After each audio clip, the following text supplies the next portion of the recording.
नमस्कार. मी किरण ठाकूर, ज्योतिष्य आणि वास्तुतज्ञ. असं होतं ना, भरपूर काही विचार डोक्यामध्ये चालतात. निगेटिव्हिटी आहे. तुम्ही काही जरी करत असेल तर ती गोष्ट होणार नाही. नियोजन पूर्ण होत नाही. नातेसंबंधांमध्ये असं म्हणा दुरावा आहे.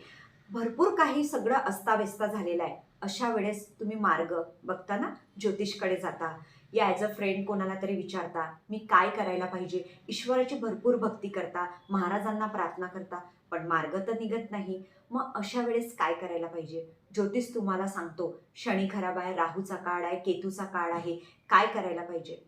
सर्वात आधी मी आपल्याला एक सजेशन देते. अशा जेव्हा पण परिस्थितीमध्ये आपण असतो, आपल्याला फक्त शांत बसायचं आहे. शांत बसून न कोणाला कोणती प्रॉब्लेम सांगता सरळ महादेवाच्या मंदिरात 11 सोमवार आपल्याला कच्च्या दुधाने आणि पाण्याने अभिषेक करायचा आहे. महामृत्युंजय मंत्र 21-51 वेळा म्हणू शकता तुम्ही, 108 वेळा सुद्धा म्हणू शकता. महादेव असे आहे की आपल्याला मोक्ष देतात, हर एक संकटामधनं बाहेर काढतात. जसं लक्ष्मी पाहिजे असेल, पैसा पाहिजे असेल तर विष्णू आणि लक्ष्मीकडे जावं लागतं, है ना? ज्ञान पाहिजे असेल तर सरस्वती माताकडे आपल्याला जावं लागतं. तशाच प्रकारे आपल्या जीवनामध्ये सगळं अस्ताव्यस्त झालं असेल तर महादेवच असे आहेत की आपल्याला संकटामधनं बाहेर काढतात.